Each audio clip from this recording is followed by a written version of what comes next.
سفیر ہے یہ بدر منیر ہے یہ روشن دماغ ہے یہ روشن ضمیر ہے یہ ان کی وفائیں پیاری ان کی ادائیں پیاری ان کی صدائیں پیاری ان کی دعائیں پیاری.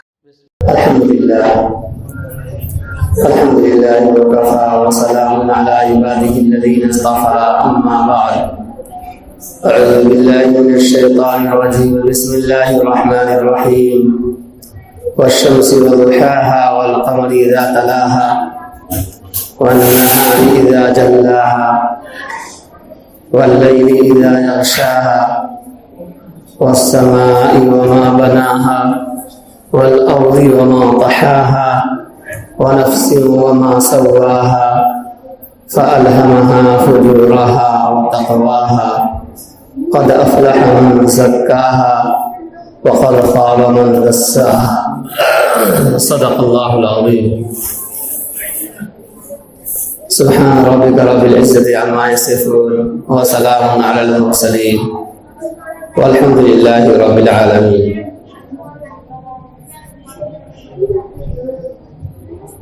اللہ رب العزت نے اس صورت مبارکہ کے اندر کئی قسمیں کھائی اور ایک اہم بات کو سمجھانے کے لیے اللہ تعالیٰ نے اتنی قسمیں کھائیں. اللہ رب العزت کو قسم کھانے کی کوئی ضرورت نہیں، بغیر قسم کے بھی ہر بات اللہ رب العزت کی مضبوط ہوتی ہے اور اس کا حکم پورا کرنا ضروری ہوتا ہے.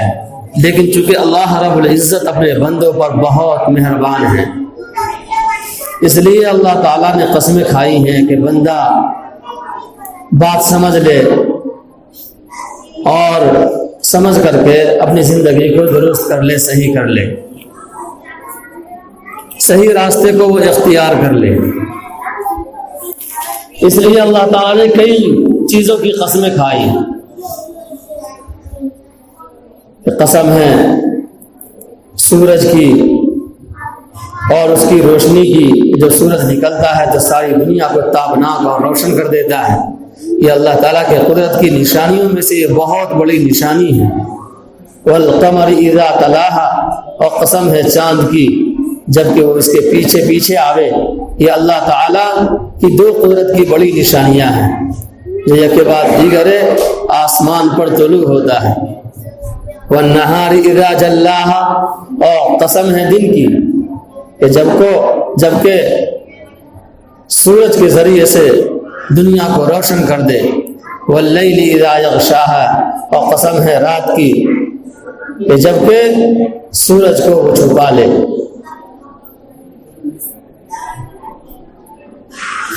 والسماء وما بناها، اور قسم ہے آسمانوں کی جس نے اس کو بنایا. یہ اتنا بڑا آسمان جس کا کوئی آخری کنارہ نظر نہیں آتا، اللہ تعالیٰ نے بغیر ستون کے کھڑا کر دیا ہے. زمین و آسمان کے بیچ میں اسے لٹکا رکھا ہے، بغیر کسی ستون کے کھڑا کر رکھا ہے. والسماء وما بناها والارض وما طحاها، اور قسم ہے زمین کی جس نے اس کو بچھایا اور اس کی جس نے اس کو بچھایا.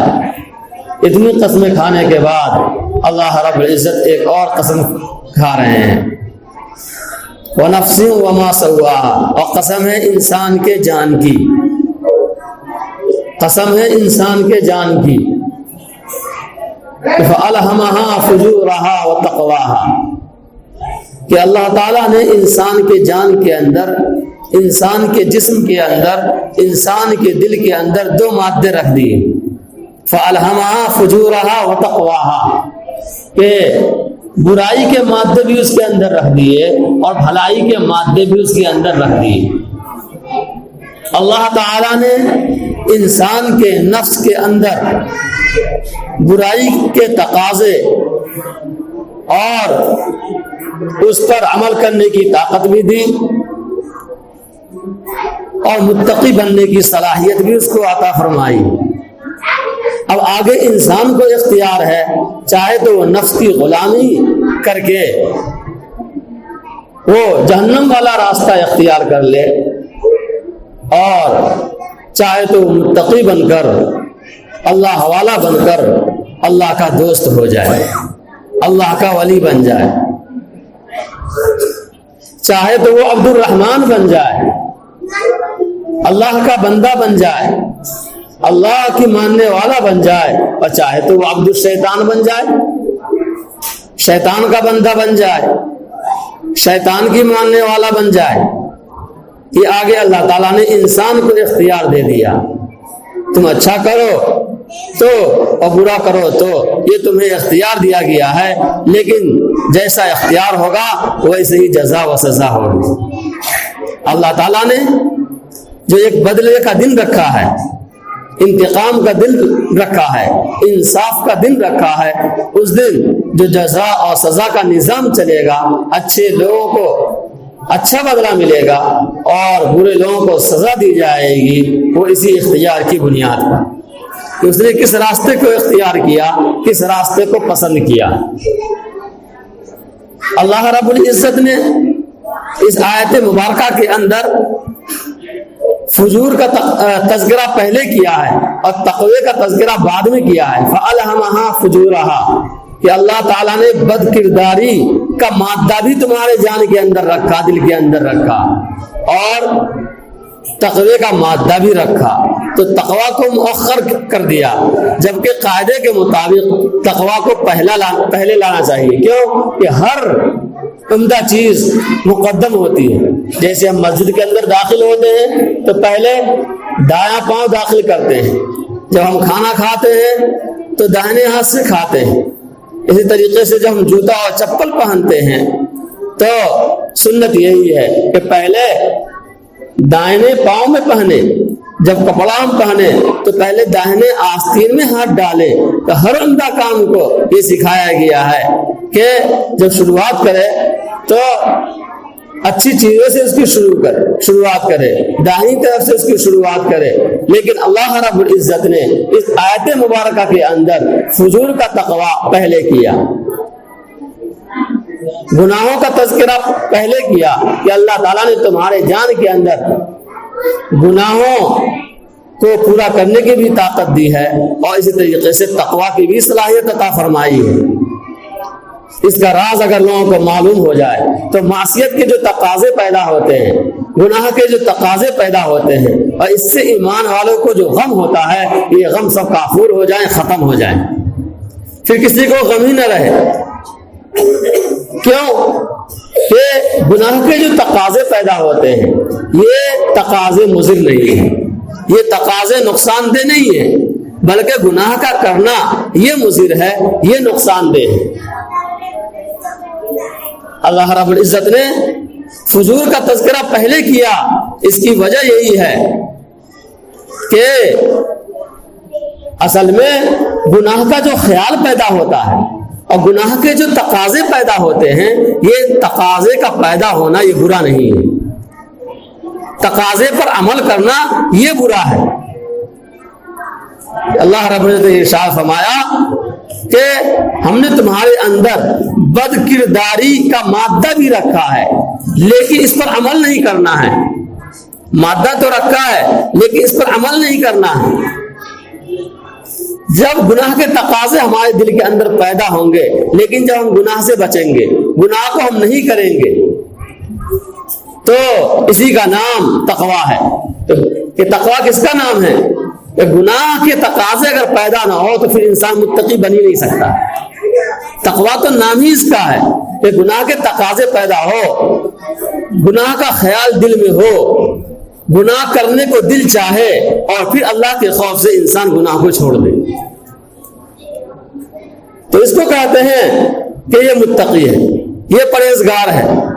کہ دل کے اندر گناہ کا تقاضا پیدا ہوا، دل نے چاہا کہ گناہ کر لوں، لیکن اللہ کے خوف نے اسے گناہ سے روک دیا۔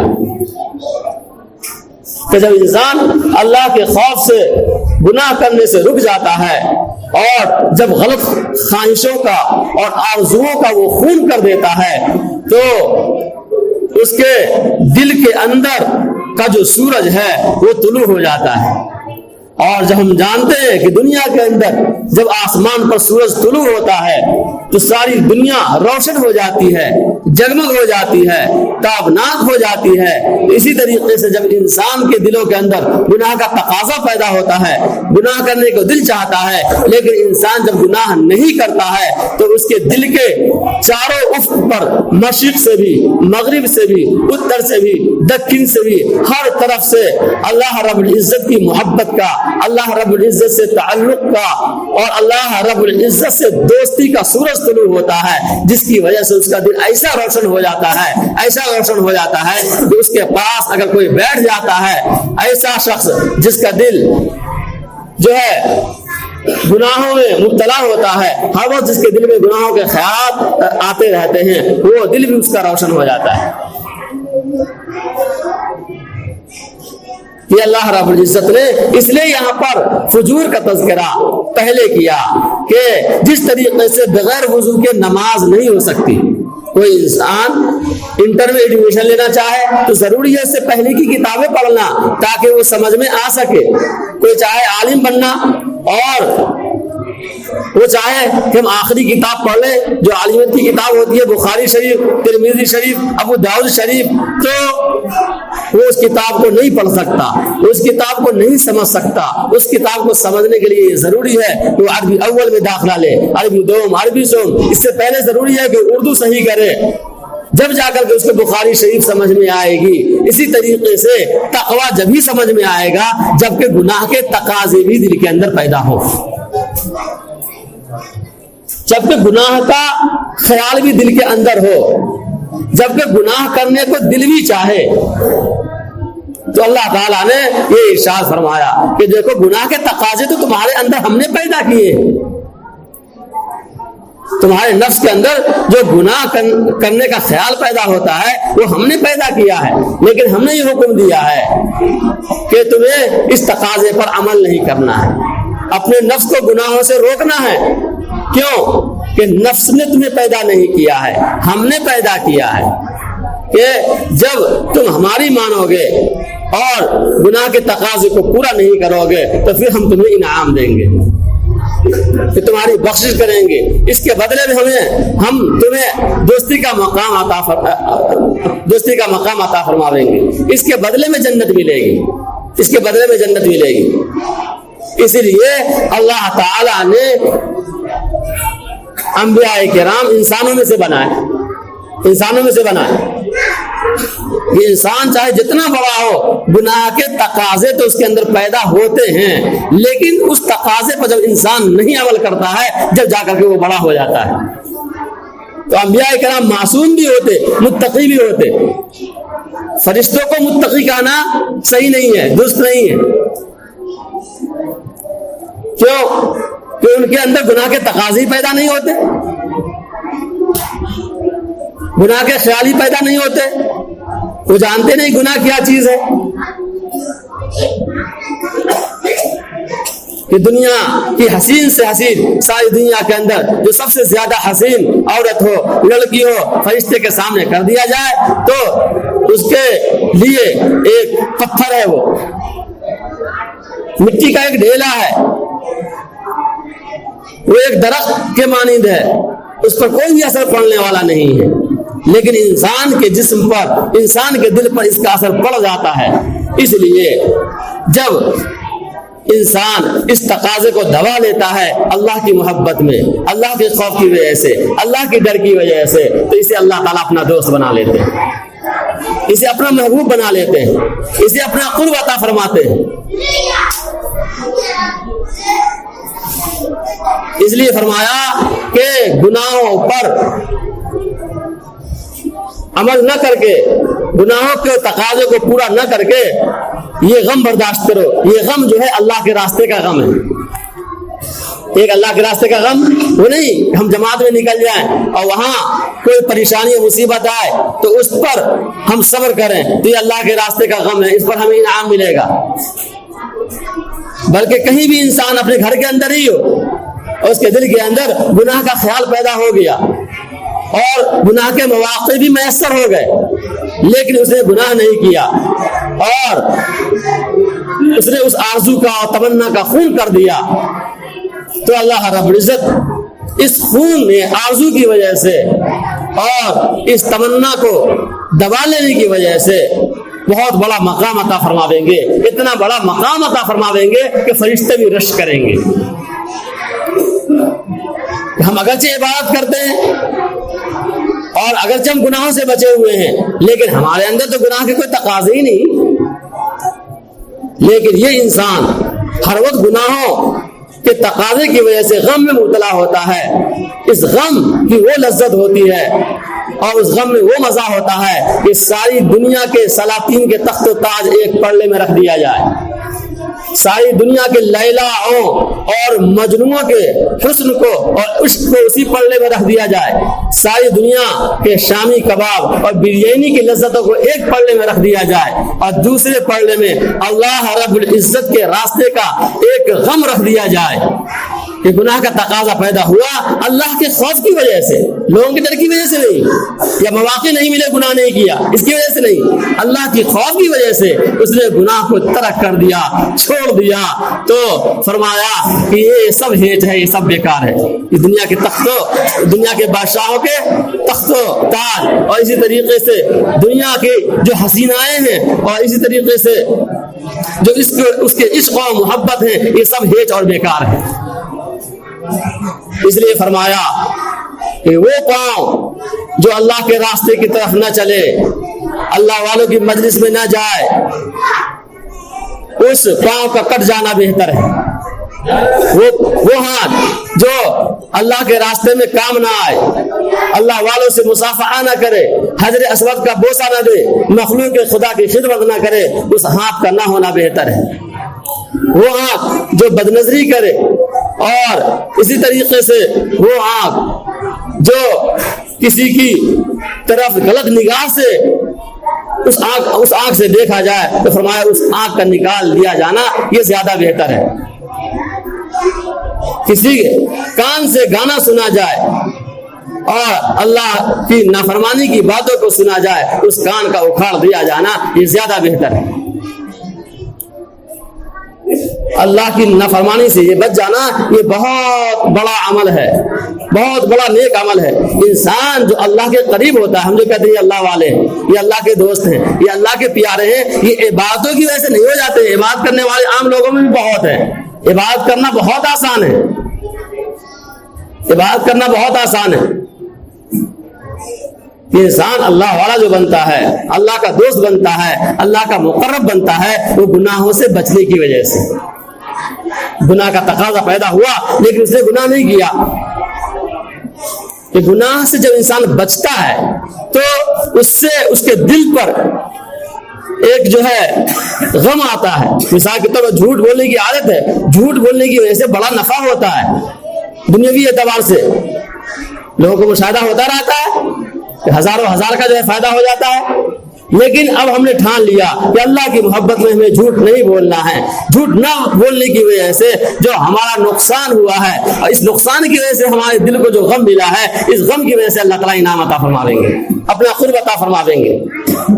دل نے چاہا کہ بد نظری کر لو، یہ حسینائیں جا رہی ہیں اس کو دیکھ لو، لیکن اللہ کی محبت میں ہم نے اپنی نظر کو جھکا لیا، اس کی وجہ سے اللہ تعالیٰ انعام عطا فرما دیں گے۔ چوری کی عادت تھی لیکن چوری ہم نے نہیں کی، مواقع بھی تھے لیکن چوری نہیں کی، اور چوری نہ کرنے کی وجہ سے دل میں جو یہ خیال آیا لیکن ہم پچھتاوا نہیں آیا، یہ ہے اصل، پچھتاوا بھی نہ آئے بلکہ اللہ کا شکر ادا کرے کہ اے اللہ آپ نے مجھے اپنا خوف عطا فرمایا، جس کی وجہ سے ہم اس گناہ سے بچ گئے، تو اس کی وجہ سے اللہ تعالیٰ اپنا جو ہے انعام عطا فرما دیں گے، اللہ تعالیٰ انعام عطا فرما دیں گے۔ تو یہی بات اللہ رب العزت نے اس آیت مبارکہ کے اندر بیان فرمایا ہے کہ فَأَلْهَمَهَا فُجُورَهَا وَتَقْوَاهَا، کہ ہم نے تمہارے اندر بد کرداری کی بھی صلاحیت پیدا کر دی ہے اور اس کی طاقت دے دی ہے کہ کوئی انسان گناہ کرنا چاہے تو گناہ کر سکتا ہے، اسی طریقے سے نیکیوں کی طاقت بھی رکھی ہے، متقی بننے کی بھی صلاحیت رکھی ہے کہ کوئی انسان گناہوں سے بچنا چاہے تو وہ بچ سکتا ہے۔ اس کے لیے ہمت کرنی پڑے گی، اس کے لیے صبر کرنا ہوگا اور غم کو برداشت کرنا ہوگا، دونوں صفتیں رکھی ہیں۔ انسان چاہے جس صفت کو چاہے وہ اختیار کر لے، اگر انسان نے تقویٰ کو اختیار کر لیا اور گناہوں کو دبا لیا تو اللہ رب العزت نے بتایا کہ ایسا شخص جو ہے کامیاب ہو جائے گا۔ فَأَلْهَمَهَا فُجُورَهَا وَتَقْوَاهَا، کہ ہم نے انسان کے اندر بد کرداری کا بھی الہام کر دیا اور اسی طریقے سے تقوی کا بھی الہام کر دیا، لیکن کامیاب کون ہو گیا؟ قد افلح من زکا، کامیاب وہ ہو گیا جس نے اپنے نفس کو پاکیزہ بنا لیا، صاف ستھرا بنا لیا، ہر طرح کے گناہوں سے اپنے آپ کو بچا لیا۔ اور برباد کون ہو گیا؟